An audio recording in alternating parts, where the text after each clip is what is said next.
See, it's easy to be on the bottom. It doesn't take any effort to be a loser. It doesn't take any motivation, any drive in order to stay down there on a low level. But it calls on everything in you, ladies and gentlemen. You have to harness your will to say, I'm going to challenge myself. Sometimes I have to pull myself out of bed and say, come on, Les. Things I know I should do, I don't do. Things I shouldn't do, I do. I found that the biggest enemy you have to deal with is yourself.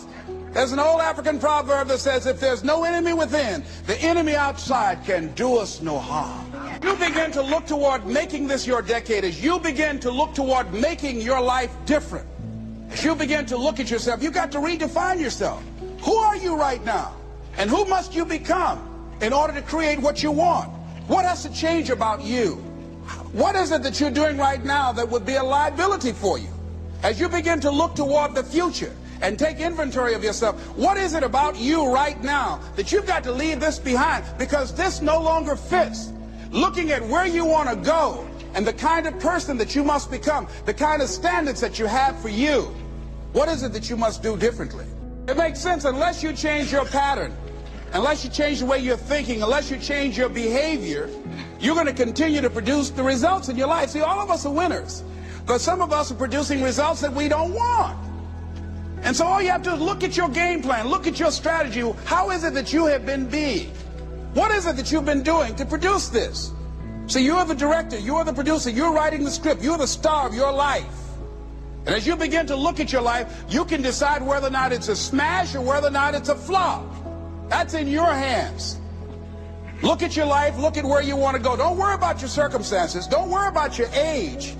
I have a friend who's up in age, over 70, and she wanted to build a multi-million-dollar complex. The name is Dr. Johnny Coleman. Lenders and bankers say, you can't do that, you're too old. She ignored them. That building now stands, ladies and gentlemen, a multi-million-dollar structure. But there are a lot of people who would have listened to that.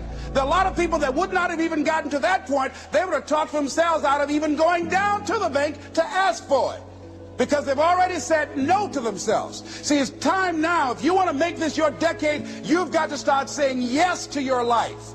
You've got to start saying yes to your dreams, yes to your unfolding future, yes to your potential, as opposed to saying no. See, 87% of our self-talk is negative. So you've got to make a conscious, deliberate, determined effort to say yes to your dreams. Why not? Why not me? Don't spend time like most people going through life complaining. You got to learn to let the past go so you can grow. Many people never act on their dreams because they allow their past experiences to determine what their possibilities are. Whatever you've done in the past, that's not a reflection of your possibilities. That's just a reflection of your consciousness. That's just a reflection of your development and your growth. The future is unfolding for you right now. The future is unlimited for you right now.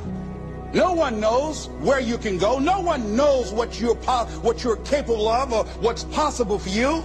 You don't even know that. I had no idea, ladies and gentlemen. No one could have convinced me that I was able to do this. I'll never forget, I was speaking in Detroit, and a high school friend of mine saw me afterwards, and he was backstage. He said, I can't believe it's the same person.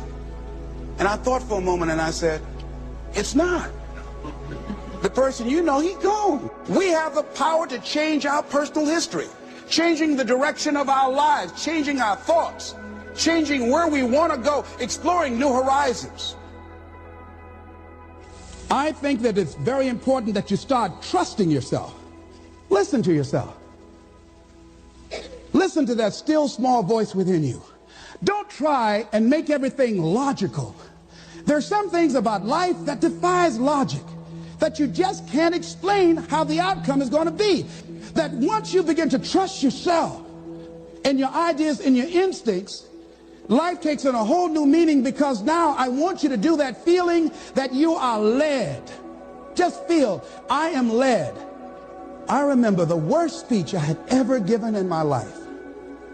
I let someone exploit a fear that I had.